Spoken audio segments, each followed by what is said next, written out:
de dire merci à notre sœur Stella qui nous donne l'opportunité d'être encore avec vous ce matin. Et vous dire bonne fête des Rameaux.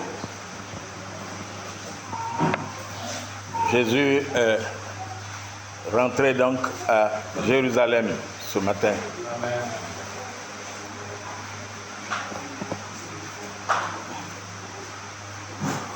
Nous allons aujourd'hui parler d'un thème particulier. Vous savez que nous vivons dans une société où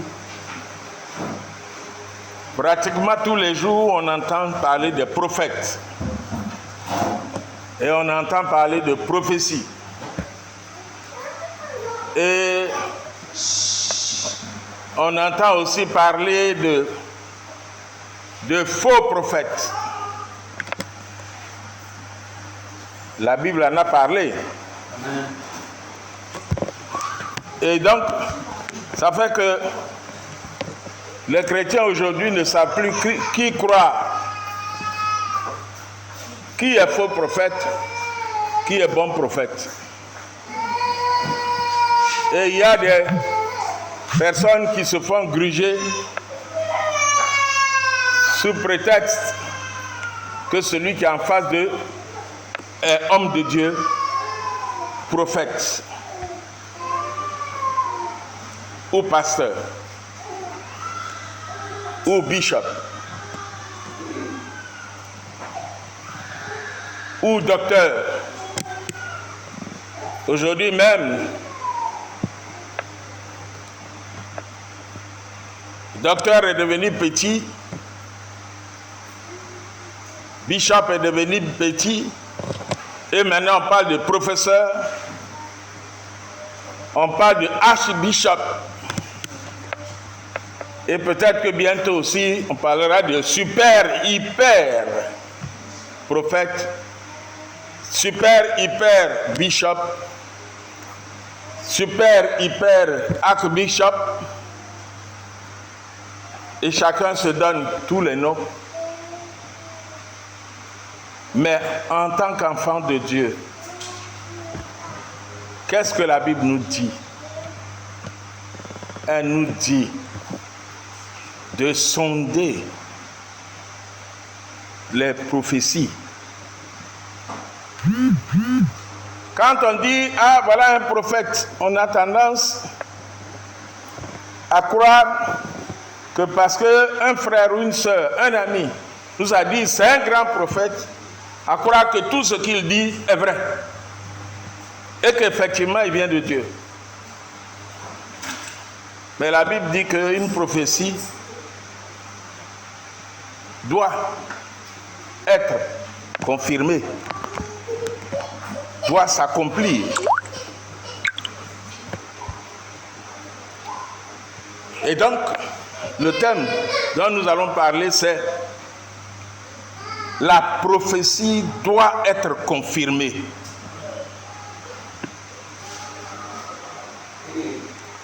Si nous prenons le passage de 2 Rois,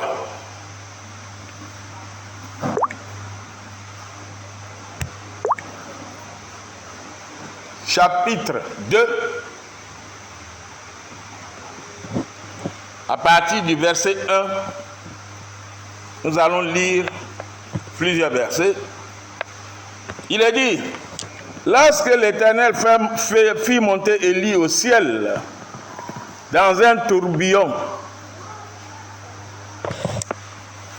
Élie partait de Gilgal avec Élisée son serviteur. Élie dit à Élisée, reste ici, je te prie, car l'Éternel m'envoie à Bethel. Élisée répondit, l'Éternel est vivant et ton âme est vivante. Je ne te quitterai point. Ils descendirent à Bethel. Suivez bien, les fils des prophètes, verset 3, qui étaient à Bethel, sortirent vers Élisée et lui dirent, sais-tu que l'Éternel envoie aujourd'hui ton maître au-dessus de ta tête? Ok? Et il répondit, je le sais aussi. Taisez-vous.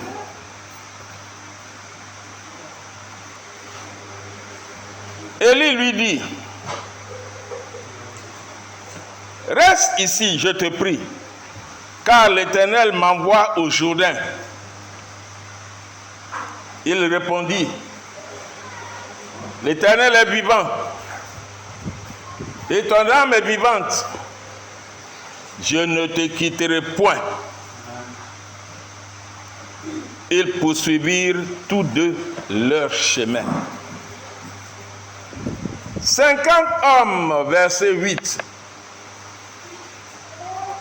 50 hommes d'entre les fils des prophètes arrivèrent et s'arrêtèrent à distance vis-à-vis, et eux deux s'arrêtèrent au bord du Jourdain.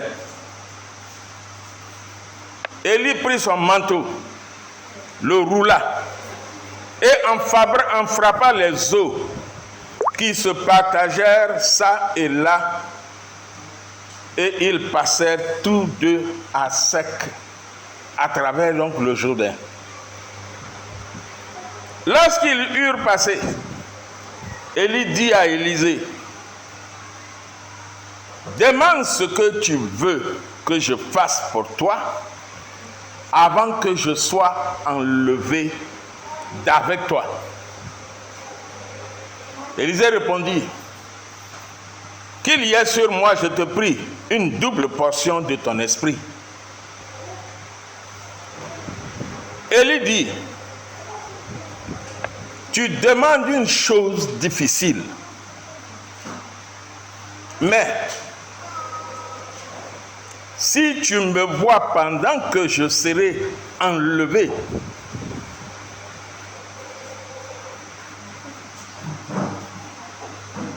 d'avec toi, cela t'arrivera ainsi. Sinon, cela ne t'arrivera pas. Comme il continuait à marcher en parlant, voici un char de feu et des chevaux de feu les séparèrent l'un et l'autre. Élie monta au ciel dans un tourbillon. Élisée regardait et criait, mon père, char d'Israël et sa cavalerie. Et il ne le vit plus.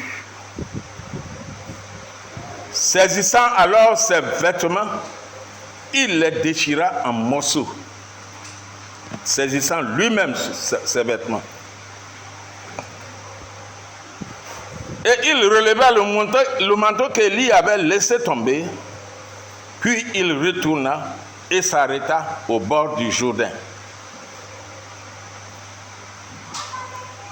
Élie prit le manteau. Il prit le manteau qu'Élie avait laissé tomber. Et il en frappa les eaux. Et dit, où est l'Éternel, le Dieu d'Élie? Lui aussi, il frappa les eaux qui se partagèrent çà et là, et Élisée passa. Les fils des prophètes qui étaient à Jéricho, vis-à-vis, l'ayant vu, dirent, l'esprit d'Élie repose sur Élisée. Et ils allèrent à sa rencontre et se prosternèrent devant lui. Ils lui dirent, voici, il y a parmi tes serviteurs 50 hommes vaillants. Veux-tu qu'ils aillent chercher ton maître? Peut-être que l'Esprit de l'Éternel l'a emporté et l'a jeté sur quelques montagnes ou dans quelques vallées? Il répondit,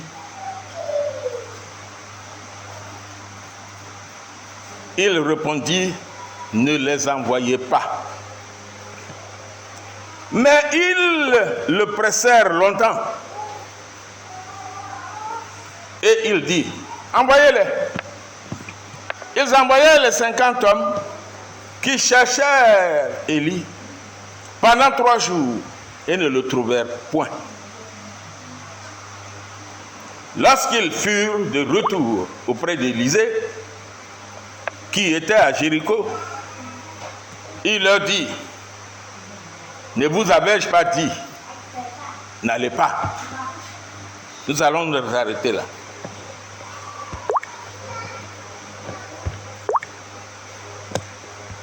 Eh bien, Élie, prophète de Dieu, Dieu lui a dit, il est temps, je vais t'enlever.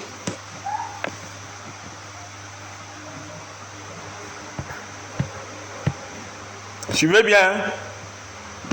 Dieu lui a dit, je vais t'enlever. Et lui, il savait, mais il n'a rien dit à Élisée.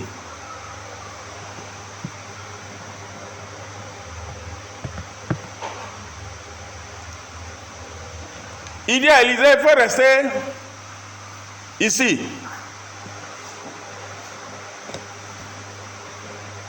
Dieu m'envoie faire quelque chose.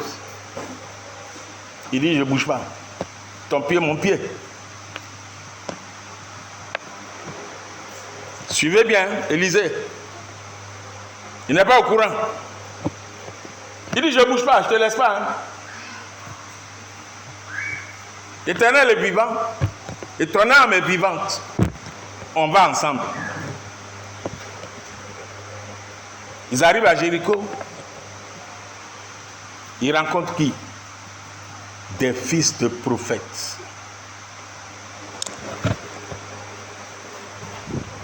Ils lui disent, Dieu va enlever ton chef, ton patron, ton maître. Il va vous séparer. Regardez la réponse d'Élisée. Moi, Élisée, là, je suis au courant. Je le sais. Élie ne lui a rien dit.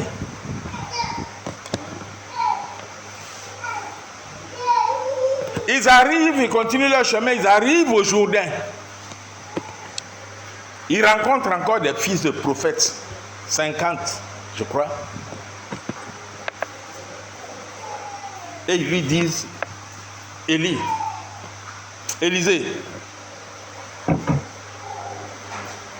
ils se sont mis à une certaine distance. Élisée, ton maître là, aujourd'hui là, vous serez séparés.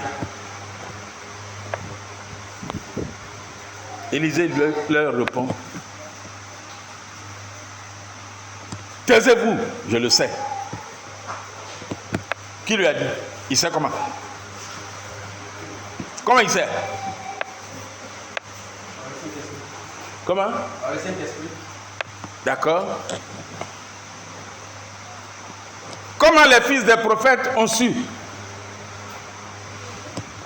Élie n'était pas en contact avec eux. Comment ils ont su? Vous arrivez à la conclusion. Quand Dieu parle aux prophètes, toi qui es concerné là, il te parle aussi. Donc tous ces gens qui sont dans la ville qui disent je suis prophète, je suis prophète, je suis prophète à gauche, à droite, ils parlent. Si ça vient de Dieu, ça doit être confirmé. Quelqu'un ne peut pas venir te dire Le Seigneur m'a dit, il faut ramasser tout ce que tu as chez toi, va donner à l'église. Si Dieu ne t'a rien dit, rentre en prière et parle à l'Éternel. Si tu as une bonne relation avec Dieu, Dieu va te dire, fais-le.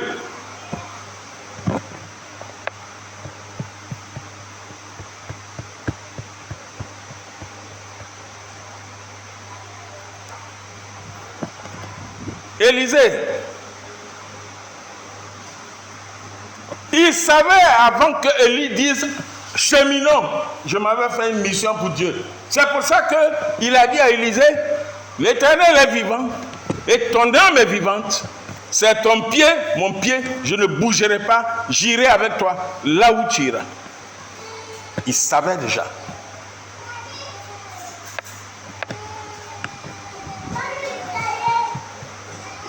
Il savait, Élisée savait. Élie ne lui a rien dit, lui aussi il n'a rien dit. Parce que, pourquoi Élisée savait? Parce que Élisée aussi a une bonne relation avec Dieu.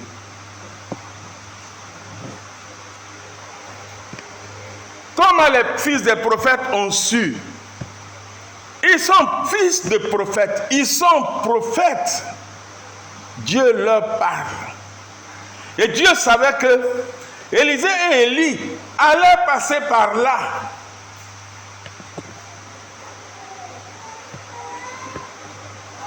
Donc Dieu peut confirmer quelque chose qu'un serviteur de Dieu, un faux ou un bon, un vrai, t'a dit. Et en général, c'est le bon qui dit ce qui est vrai. Et s'il te l'a dit, Dieu peut faire que sur ton chemin, quelqu'un confirme ce que le prophète t'a dit.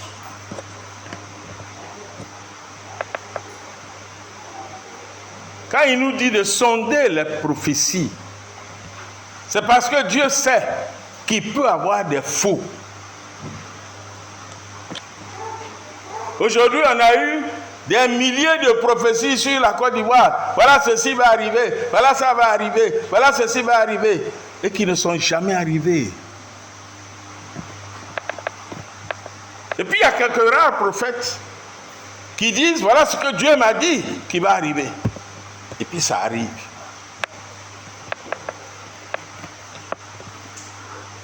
Dieu parle. Mais Dieu n'est pas bavard. Je répète ce que j'ai dit. Dieu parle. Mais Dieu n'est pas bavard. C'est-à-dire que le hoba, Dieu n'est pas dans tout.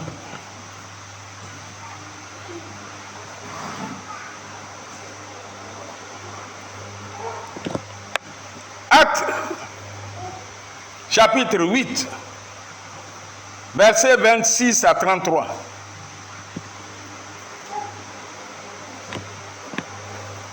L'eunuque éthiopien qui revenait de Jérusalem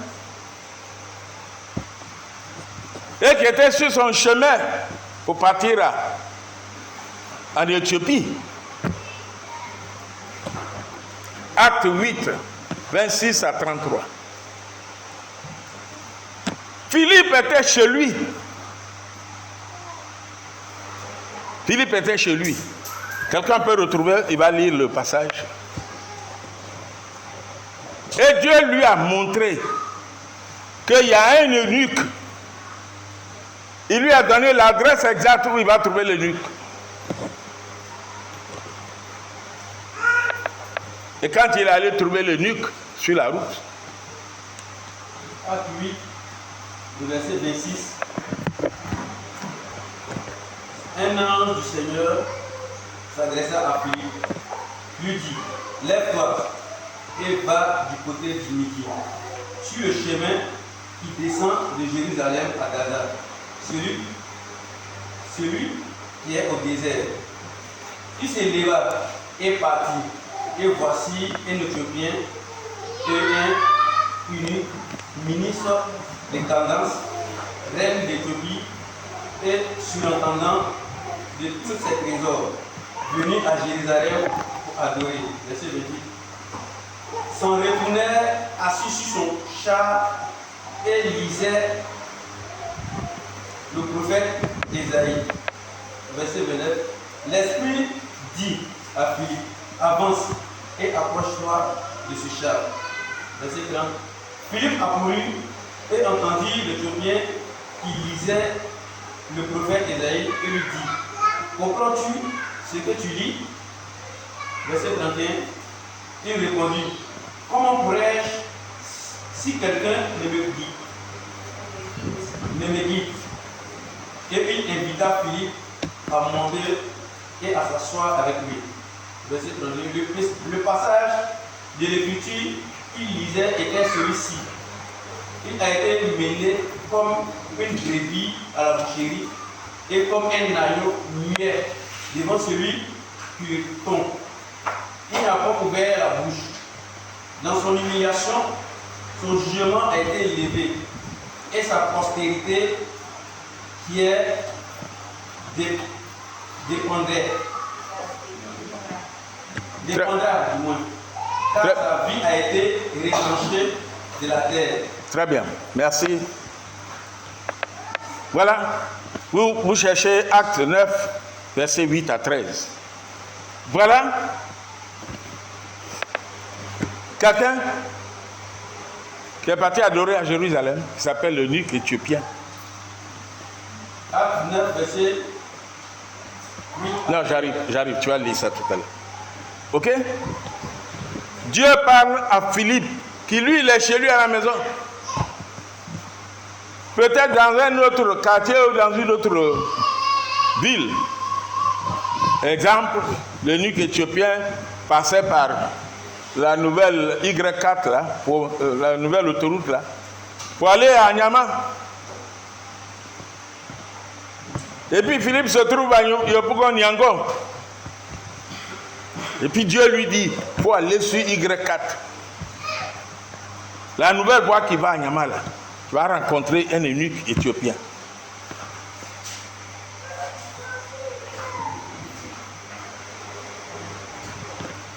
Le monsieur était en train de faire quoi? L'eunuque éthiopien était en train de faire quoi?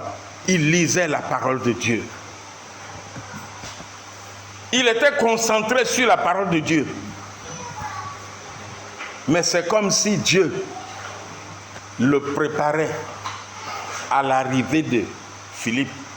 Philippe arrive, l'eunuque éthiopien ne dit pas, vous cherchez quoi? Je vous ai fait quelque chose? Au contraire. Et il lui a posé une question. Ce que tu dis là, tu comprends? Il dit non, si quelqu'un ne m'explique pas.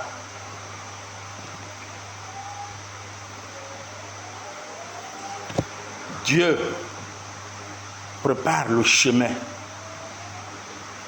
quand il a une prophétie pour toi. Il prépare ton cœur. Il prépare ton environnement quand il a un message spécial pour toi. Acte 9, versets 8 à 13. Verset 8 à 13. Saul se releva de terre, et quoique ses yeux soient ouverts, il ne voyait rien. On le prit par la main et on le conduisit à Damas. Il resta 3 jours sans voir et il ne mangea ni ne but. Or, il y avait à Damas un disciple nommé Ananias. Le Seigneur lui dit dans une vision, Ananias, il répondit, me voici Seigneur. Et le Seigneur lui dit, lève-toi, va dans la rue qu'on appelle la droite et cherche dans la maison de Judas un nommé Saul de Tarse. Car il prit et il a vu en vision un homme du nom d'Ananias qui entrait et qui lui imposa les mains afin qu'il recouvre la vue. Ananias répondit, Seigneur, j'ai appris de plusieurs personnes tous les maux que cet homme a fait à des saints dans Jérusalem. Merci, assois-toi. Vous voyez, Dieu a parlé à Ananias. Ananias est chez lui à la maison. Et Dieu lui dit, va à tel endroit, sur cette voie-là, dans cette maison. Il y a quelqu'un qui s'appelle Saul de Tarse, il est là-bas. Tu vas lui imposer les mains. Mais en même temps que Dieu lui disait là, Dieu a montré à Saul de Tarse qu'il y a quelqu'un qui s'appelle Ananias. Il va venir. Il va t'imposer les mains. Puis tu vas recommencer à voir. Parce que Saul de Tarse, méchant religieux, il tuait les chrétiens. Il les emprisonnait. Et sur le chemin de Damas, Dieu l'a rendu aveugle.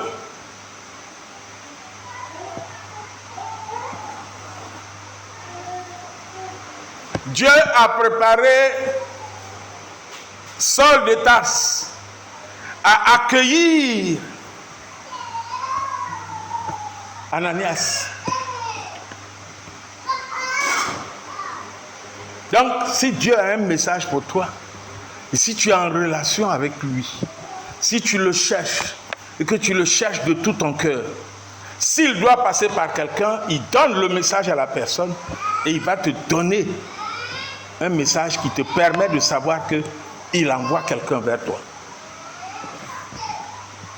Donc quelqu'un ne peut pas se lever comme ça et puis venir te dire, vraiment j'ai vu comme quelqu'un, un homme qui disait qu'il est serviteur de Dieu, venait me voir, il m'a dit, le Seigneur va faire de toi un grand. Un autre un jour m'a vu, en temps j'avais acheté une grosse voiture, ok, une Nissan Patrol verte. Il a entendu, ses membres de son église lui ont dit, et comme je fréquentais son église, ils lui ont dit que oui, le professeur Emerou a acheté une grosse voiture. Peut-être qu'il ne connaissait pas la marque. Et lui, il me voit. Il me dit, le Seigneur m'a montré qu'il va te donner une si grosse voiture que pour rentrer même dans la cour de l'église, on sera obligé de déterrer un des poteaux. Il n'a jamais eu cette voiture, ça fait des années en arrière.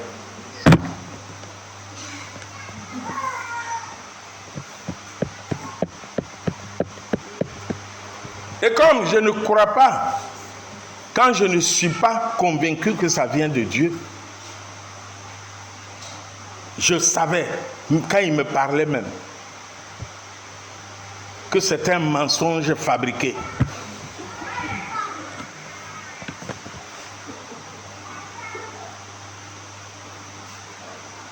Mais Dieu parle de 1001 manières, Dieu parle de différentes manières.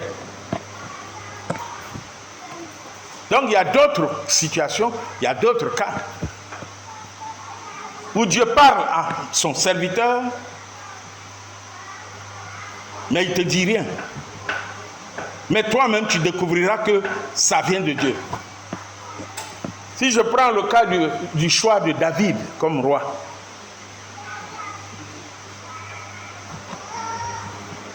Dieu a envoyé Samuel dans la famille de David.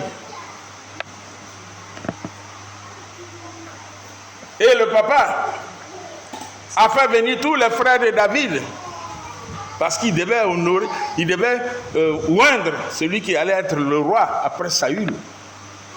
Il a fait venir tout le monde. Mais Samuel, homme de Dieu, il dit c'est pas lui. C'est pas celui-là. C'est pas celui-là. Il a demandé au père, tu n'as pas un autre fils? Il dit, s'il y a un qui est au champ là-bas en train de surveiller les animaux, il dit, fais-le venir.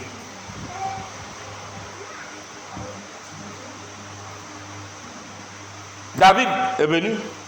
Quand il a vu net, il dit, oui, c'est lui. C'est lui que Dieu a choisi. Dieu a parlé là au prophète seul. Et ça s'est accompli.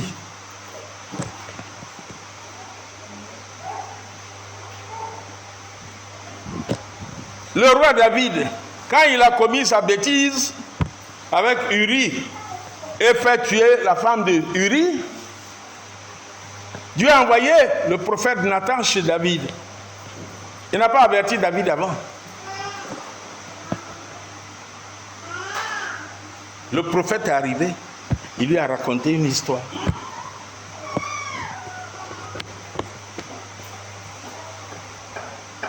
Et il lui a déclaré ce que Dieu a dit. Et ça s'est passé dans la vie de David. Et David, quand il s'est reconnu, il a demandé pardon à Dieu. Il s'est humilié. Mais dans des cas comme ça, Dieu ne te dit rien.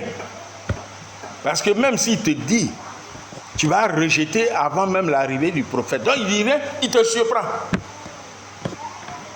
Dieu, il est libre d'utiliser quelque manière que ce soit.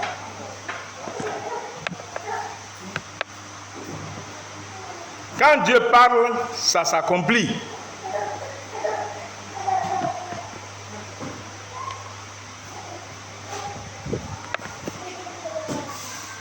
Je connais un prophète qui est proche de la famille, mais qui a annoncé récemment des choses qui se sont accomplies.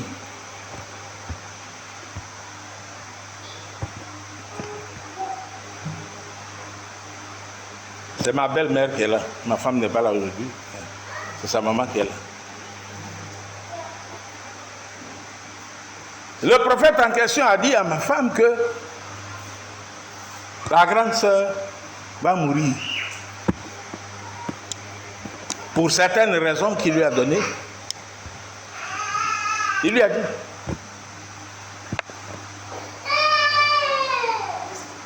Je crois une semaine après, elle est morte. Et on a une autre sœur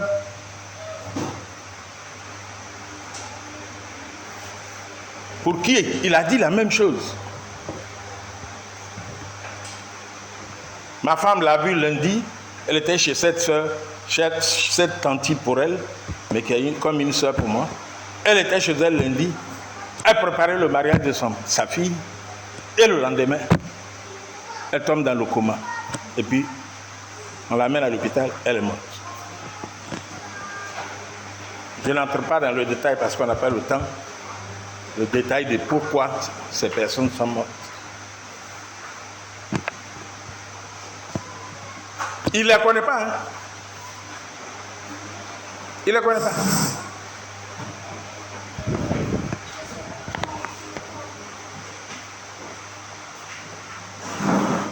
Je suis tenté des fois de l'appeler le prophète de la mort. Parce que ce qu'il annonce, c'est la mort. Mais ce n'est pas la mort seulement qu'il annonce.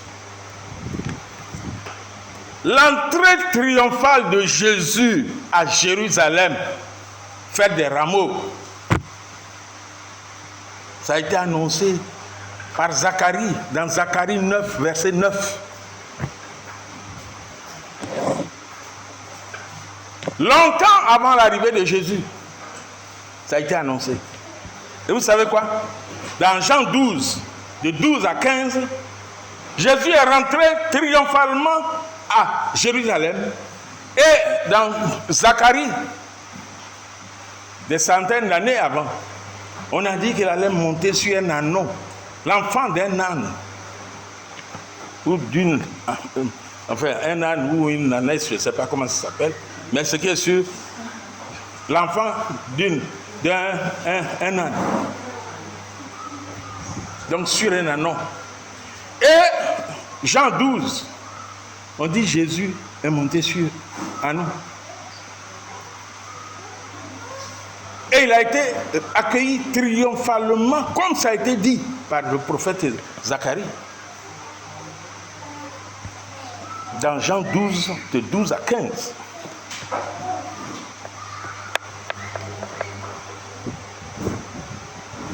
Ésaïe 53, verset 3 nous dit que Jésus a été rejeté par les siens, qu'il allait venir, mais il sera rejeté par les siens. Et quand vous allez dans Jean 1, verset 10 à 11,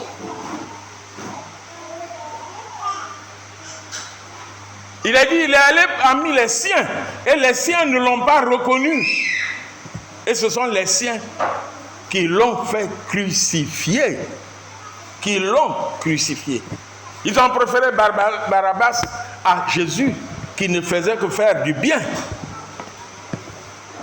Donc vous voyez, prophétie annoncée des années, des dizaines, des centaines d'années, et qui s'accomplissent de la même manière que ça a été annoncé. Mais quelqu'un ne va pas venir me dire, Dieu me dit, il va te donner une grosse voiture, une si grosse voiture, que pour que ta voiture rentre dans la cour de l'église, on est obligé de déterrer un des poteaux.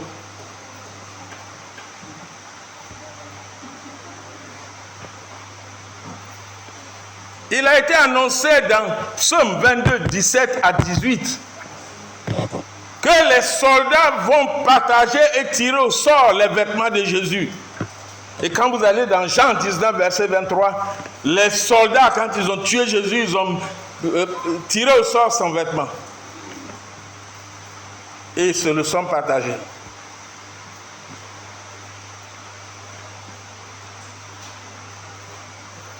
Alors la grande question qu'on peut se poser, est-ce qu'on doit faire aveuglément confiance aux prophètes, aux serviteurs de Dieu, aux hommes de Dieu, aux archbishops, aux professeurs de Dieu, etc., de docteurs de Dieu, etc.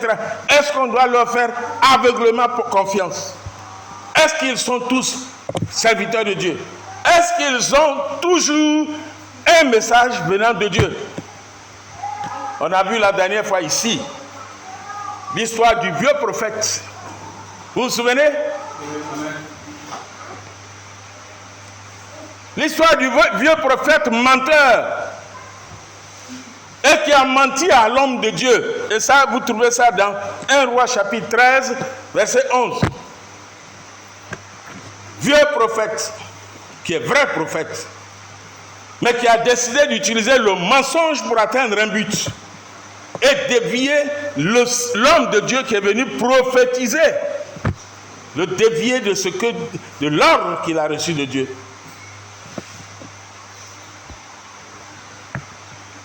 Et je vous avais dit, ce que Dieu dit doit être fait. Et l'homme de Dieu en question, prophète, est venu annoncer ce que Dieu lui a dit. Mais Dieu lui a dit, tu ne mangeras pas là-bas, tu ne dormiras pas là-bas. Et un prophète, un vieux prophète, vient l'influencer. Et il retourne, il rebrousse chemin, et il va manger là-bas. Et les lions l'ont tué sur le chemin. Alors, conclusion. Mes frères et sœurs, Dieu parle. Et il y a des serviteurs de Dieu qui sont bons. Mais ils sont dans le corps d'un être humain.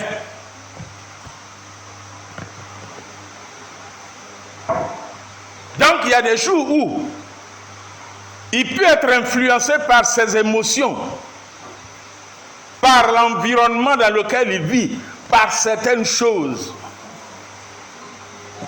Quand il t'a dit la première fois quelque chose qui s'est accompli, ne prends pas tout ton être, ton âme, pour dire c'est un bon prophète, c'est le meilleur prophète sur la terre. S'il dit il faut te lever, tu te lèves. S'il dit il faut te coucher, tu te couches. S'il dit il faut danser, tu danses. Non!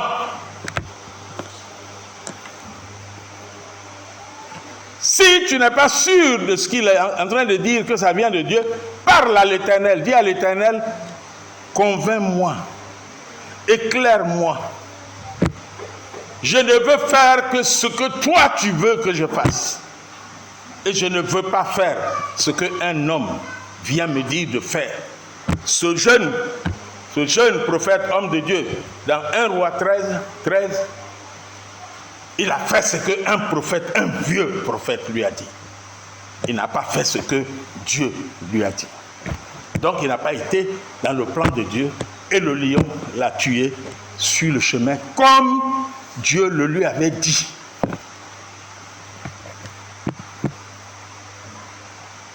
Donc s'il vous plaît, soyons vigilants. Dieu est bon et il veut notre bonheur. Et pour que nous y arrivions, il faut que nous suivions ce que lui dit, qu'il peut dire à travers des personnes, mais qu'il peut aussi nous confirmer à nous personnellement.